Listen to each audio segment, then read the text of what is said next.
అందరికీ నమస్కారం అండి. ఇంకా మన సెల్ఫీ టీవీ ఛానల్ ఎవరైనా సబ్స్క్రైబ్ చేసుకున్నట్లయితే సబ్స్క్రైబ్ చేసుకోండి. తెలుగు రాష్ట్రాల్లో లేటెస్ట్ న్యూస్ కోసం, అలాగే మూవీ రిలేటెడ్ న్యూస్ కోసం, పొలిటికల్ న్యూస్ కోసం మన ఛానల్ సబ్స్క్రైబ్ చేసుకోండి. ఆంధ్రప్రదేశ్ ప్రభుత్వం రీసెంట్గా పీపీపీ ట్రిపుల్ పీ అనే స్కీమ్ తీసుకొచ్చింది. ట్రిపుల్ అంటే ఇంకేం లేదు, పబ్లిక్ ప్రైవేట్ పార్ట్నర్షిప్. అంటే ప్రభుత్వం ప్రైవేట్ వ్యక్తులు కలిపి ప్రభుత్వం నడిపించదా. రీసెంట్గా ఆ స్కీమ్లోనే ఆ పద్ధతిలోనే జగన్ నిర్మించిన చాలా మెడికల్ కాలేజీలు నిర్మించాడు. దాంట్లో చాలా మెడికల్ కాలేజీలని, ఆల్మోస్ట్ అన్ని కాలేజీలని ప్రైవేట్ పరం చేయబోతున్నారు అని వైసీపీ వాళ్ళు చెప్తున్నారు. మన కూటమి ప్రభుత్వం ఏం చెప్తుందంటే అది ప్రైవేట్ పరం చేయడం కాదు, ప్రైవేట్ వ్యక్తులకి ఇచ్చేసి డెవలప్ చేస్తామంటున్నారు. ప్రైవేట్ వ్యక్తులకి ఇచ్చి డెవలప్ చేయడం ఏంటి అంటే ప్రభుత్వానికి చేత కాదా? ప్రజలు ఓట్లేసింది ప్రైవేట్ వ్యక్తుల కోసం కాదు, మీరేదో చేస్తారో మీరేదో పొడుస్తారని. మీరు చేయలేనప్పుడు మీకెందుకు అది? చంద్రబాబుకి 75 ఏళ్ళ వయసు వచ్చింది, కానీ బుర్ర మాత్రం వయసుతో పాటు బ్రెయిన్ తగ్గుతుంది. చంద్రబాబు గారు మీకేదో అనుభవం ఉంది, మీరేదో చేస్తారని ప్రజలు మీకు 164 సీట్లు ఇస్తే మీరు చేసేది ప్రైవేట్ వ్యక్తులు కదా. అట్లీస్ట్ ప్రభుత్వం అన్నాక విద్య వైద్య మ్యాండేటరీ, ఫస్ట్ ప్రయారిటీ. అట్లీస్ట్ విద్యా వైద్యాన్ని మీరు నడపలేకపోతే ప్రభుత్వం ఏం నడుపుతారు? వైద్యం ప్రైవేట్ పరం చేస్తున్నారు, వాళ్ళు డెవలప్ చేస్తున్నారు అంటున్నారు. అంటే ప్రభుత్వం చేత కదా. మీకు 45 ఏళ్ళ రాజకీయం అంటారు అంటే ఆ మాత్రం 14 కాలేజీలు నడపలేరా? 14 కాలేజీలు ఎంతమంది అండి? మహా అయితే స్టూడెంట్స్ ఎంతమంది జాయిన్ అవుతారు? ఎన్ని ఫ్రీ సీట్లు ఇస్తారు? ఎంతమంది పేమెంట్ సీట్లు చేస్తారు? అయితే ఇప్పుడు ప్రైవేట్ ఇస్తారు, ఆ ప్రైవేట్ వ్యక్తులు అమౌంట్ తీసుకోకుండా ఫ్రీగా ఎడ్యుకేషన్ ఇప్పించగలరు ఎంబీబీఎస్ సీట్లని. అది కరెక్ట్ కాదు కదా. జగన్ నిర్మించాడు, కొన్నిటిలో అడ్మిషన్స్ కూడా జరిగాయి. అట్లీస్ట్ మిగతా మీరు కంటిన్యూ చేయాలి, లేదంటే ఉన్నదాన్ని మెయింటైన్ చేయాలి.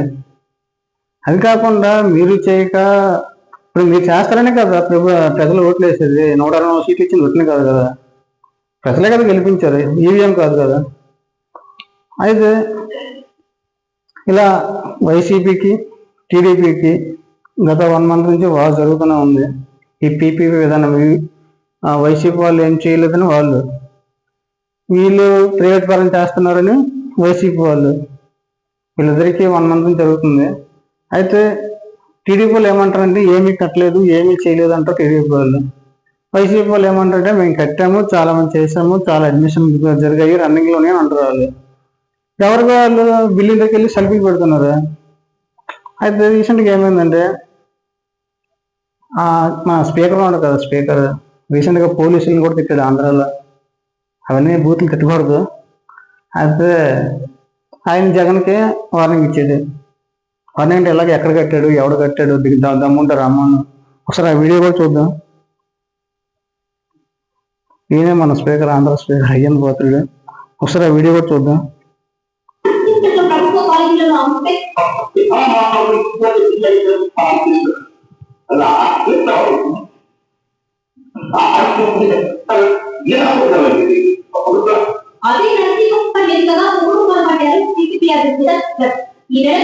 అయ్యపోతే ఏమంటాడంటే ఎవరు కట్టాడు, ఎక్కడ కట్టాడు, దమ్ముంటే చూపించమని అన్నాడు. ఆ విషయం జగన్ వరకు వెళ్ళింది. జగన్ ఇప్పుడు అతనున్న నియోజకవర్గం నర్సీపట్నంకే వెళ్తున్నాడు. ఇప్పుడు మన నెక్స్ట్ అక్టోబర్ 9న ఇతను వెళ్తాం అన్నాడు లేదో, అప్పుడే కూటమి ప్రభుత్వానికి భయం పుట్టుకొచ్చింది. ఆల్రెడీ ఆయన కట్టలేదు అంటాడు, వైసీపీ వాళ్ళు ఏమో కట్టారు అంటారు.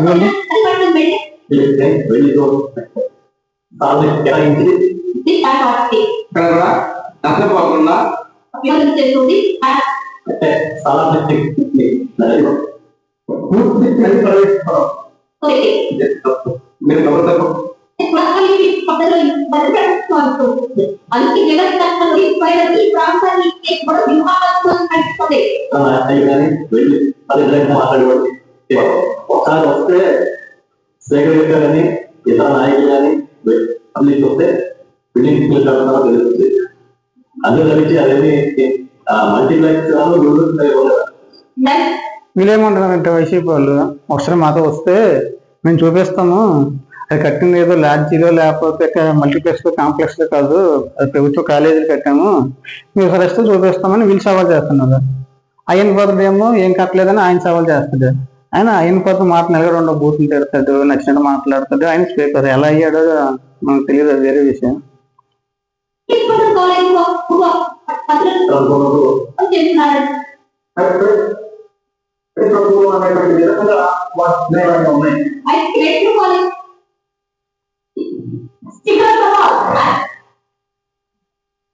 అది అసలు ఆ వీడియోలో వీడియో కలిసి కూడా ఉంది, కరెక్ట్ వీడియో ప్లే అవ్వట్లేదు. ఈయన వెళ్తుండే అనేసరికి మొత్తం కూటమి ప్రభుత్వ నాయకులందరూ భయపడిపోతున్నారు. ఎందుకు అంత భయపడిపోవడం? ఈయన జగన్ వస్తారని చాలు వెంటనే పోలీసులు అలర్ట్ చేయడం. యాక్చువల్గా జగన్ ప్లాన్ ఏంటంటే అక్టోబర్ 9న వైజాగ్ ఎయిర్పోర్ట్లో దిగాలి, వైజాగ్ ఎయిర్పోర్ట్ నుంచి నర్సీపట్నం వరకు రోడ్ షో వెళ్ళాలి. ఎవడైనా అలాగే వెళ్తాడు, ఏ నాయకుడైనా. ఇప్పుడు మనం పవన్ కళ్యాణ్ ఉన్నాడు, రీసెంట్గా రోడ్డు మీద వెళ్ళకపోతే కారు మీద ఎక్కి కూర్చొని వెళ్ళాడు. అది యాక్చువల్గా రూల్స్ విరుద్ధం, యాక్చువల్గా కేసు ఫైల్ చేయాలి పవన్ కళ్యాణ్ మీద. కానీ అట్లీస్ట్ ఈయనకి రోడ్ షో చేస్తామన్నా వెహికల్ మీద వెళ్తామన్నా పర్మిషన్ ఇవ్వట్లేదు. ఎందుకంత భయం కూటమి నాయకులకి? అది కరెక్ట్ కాదు. ఈయన వెళ్తామంటే ప్రతి ఒక్కరు పోలీస్ సాంక్షన్. ఈరోజు వైజాగ్ కమిషనర్ కూడా ఏదో ప్రెస్ రిలీజ్ చేశారు, ఆయనకి పర్మిషన్ లేదు బయటికి రాకూడదు అని. అది కరెక్ట్ కాదు. నేను చంద్రబాబు భయం ఏంటంటే జగన్ ఒక దగ్గరకు వస్తున్నాడు అంటే ఇలా ఏడ్చుకుంటాడు. జగన్ ఒక ఏరియాకి వెళ్తున్నాడు, ఈయన ప్రతిదీ మన ఏరియాకి వెళ్తుంటే ఫస్ట్ పోలీసుని కంట్రోల్ చేస్తాడు, ఆపండి అని. కానీ వైసీపీ వాళ్ళు అస్సలు ఆగరు. లాస్ట్ టైం పల్నాడులో కూడా చూసాం, అడ్డుగా పెట్టిన బ్యారికేడ్లు కూడా తొలగేసుకుని పారిపోయారు. రోడ్డు మీద జగన్ వస్తారంటే విపరీతమైన జనం వస్తారు. ఈయన ప్రతి ఎమ్మెల్యే మినిస్టర్ చెప్తాడు, జగన్ ప్రతి మాటకి అటాక్ ఇవ్వండి, రివర్స్ అటాక్ ఇవ్వండి. కానీ జగన్ వ్యతిరేకించడానికి చాలా భయపడుతున్నారు. ఈవెన్ టీడీపీలో చాలా మంది మోసం చేయడానికి ఉన్నారు, కానీ జగన్ ఏం అనలేకపోతున్నారు. ఎవరో 2-3 హోమ్ మినిస్టర్, తర్వాత ఎక్సైజ్ మినిస్టర్, వేరే వాళ్ళు జగన్ అంటున్నారు ప్రెస్ మీట్ పెట్టి, మిగతా ఎవరేం అనట్లేదు. ఎందుకు? 2029లో జగన్ వస్తే ఏం చేస్తాడు, జైలు పెడతాడేమో అనే భయం. ఈయన చెప్పిన మాట్లాడినట్టు కూడా చాలా మంది వినట్లేదు, అది ఈయన భయం. అయ్యన్ పాత్రుడు కూడా అలా నోరు జారకూడదు. చూద్దాం, అక్టోబర్ 9న అయితే జగన్ నర్సీపట్నం వెళ్తాడు, వెళ్ళి తీరుతాడు. రోడ్ షో కూడా విశాఖపట్నం నుంచి నర్సీపట్నం వరకు జరుగుతుంది, దాన్ని ఎవరు ఆపలేరు. చూద్దాం ఏం జరుగుతుందో. ఏదైనా 2029లో మాత్రం జగన్ రావడం పక్క. కూటమి ప్రభుత్వం ఇలా ఉంటే ఇది మాత్రం నిజం. ఇంకా మన ఛానల్ ఎవరైనా సబ్స్క్రైబ్ చేయకపోతే సబ్స్క్రైబ్ చేసుకోండి, సెల్ఫీ టీవీ. Thank you.